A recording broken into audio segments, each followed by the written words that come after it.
તો નવરાત્રીના પવિત્ર પર્વ દરમિયાન રાજકોટના નીલ સિટી ક્લબમાં ગંભીર વિવાદ સર્જાયો છે। ઇન્દ્રનીલ રાજગુરુ અને વિશ્વ હિન્દુ પરિષદના કાર્યકરો વચ્ચે ઉગ્ર બોલાચાલી થઈ હતી।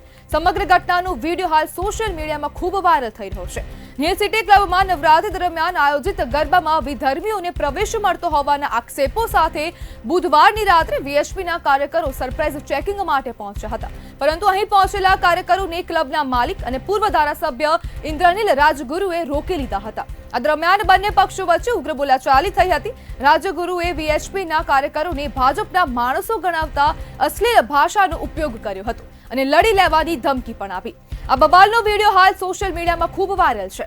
વીએચપી તરફથી આરોપ મૂકવામાં આવ્યો છે કે નવરાત્રીના પાવન પર્વમાં ધાર્મિક ભાવનાઓને ઠેસ પહોંચે તેવા કાર્યક્રમો યોજાઈ રહ્યા છે અને વિધર્મીઓને પણ બિન રોકટોક પ્રવેશ આપવામાં આવી રહ્યો છે। હવે રાજકોટમાં જે ક્લબ આવેલું છે ત્યાં હવે આ જે ક્લબ છે તે અગાઉ પણ થોડા દિવસ પહેલા વિવાદમાં આવ્યું હતું, કારણ કે ત્યાં ગરબાની જગ્યાએ ડિસ્કો નાઇટ અને જે સકીરા જેવા ઇંગ્લિશ સોંગ છે, ગીતો છે, તે વગાડવામાં આવતા હતા। ત્યારે સાથે હિન્દુ સંગઠનના આગેવાન મંગેશ દેસાઈ જોડાઈ ગયા છે। મંગેશભાઈ, નવરાત્રીઓમાં વિવાદોમાં વધારો કેમ થઈ રહ્યો છે? એમાં બજરંગ દળની ટીમ દ્વારા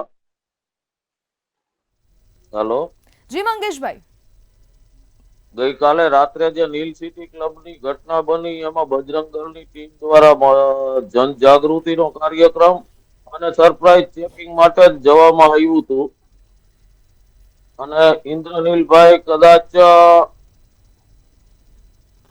પીધેલી હાલતમાં હોય એવી રીતે એનું જાહેરમાં વર્તન હતું, જેનો વિડીયો આપણે પણ જોયો હશે અને લડવા ઝઘડવાની વાતો કરી, કાર્યકર્તાઓ સાથે ગાલી ગલોચ વાળી ભાષામાં વાત કરી। આજે સવારે પ્રેસ કોન્ફરન્સ કરી એમાં આખી અલગ ટાઈપની જ વાત કરી ઇન્દ્રનીલભાઈએ અને એનો અમે પણ જવાબ આપ્યો છે। ગઈકાલે એની ભાષા એવી હતી કે તમારે લડવું હોય તો હું 150 વિધર્મીને બોલાવી દઉં, એમની સાથે લડો। એટલે આજે અમે જવાબ આપ્યો છે કે જો હિન્દુને જ લડાવવા હોય અને વિધર્મીને બોલાવવા હોય તો 150 નહીં 1000 બોલાવો, અમે લડવા માટે તૈયાર છીએ। પરંતુ નવરાત્રી એ દેવીના 9 સ્વરૂપોની ઉપાસના, ત્રિજીવનની 9 આસ્થાઓની વંદના અને સર્વશ્રેષ્ઠ યોગ માર્ગની સાધનાનો સંગમ છે। નવરાત્રીનું આધ્યાત્મિક રહસ્ય માત્ર ભક્તિ નહીં, કુંડલીની જાગૃતિનું મહાપર્વ છે।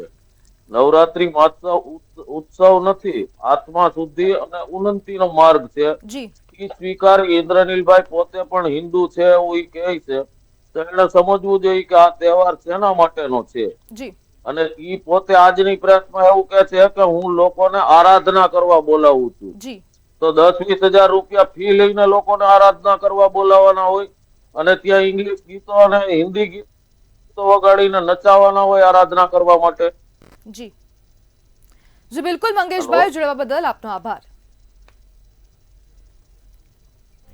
વીએચપીએ વિધર્મીઓને ગરબામાં પ્રવેશ આપવાના આક્ષેપો લગાવ્યા છે, તો આ સમગ્ર ઘટના હવે નીલ સિટી ક્લબ ખાતે બની હતી, જેમાં વિશ્વ હિન્દુ પરિષદ દ્વારા સરપ્રાઇઝ ચેકિંગ કરવામાં આવ્યું હતું, પરંતુ જે સંચાલકો છે તેમના દ્વારા હવે ઉગ્ર રજૂઆત કરાઈ હતી અને ઉગ્ર બબાલ પણ સર્જવામાં આવી હતી। ત્યારે ગરબા સંદર્ભે ધાર્મિક ભાવનાઓને લગતો વિવાદ હવે ફરીથી તીવ્ર બન્યો છે। ત્યારે અગાઉ પણ આ જે ક્લબ છે તે વિવાદમાં રહેલું હતું અને ઇંગ્લિશ જે ગીતો છે તે વગાડીને હવે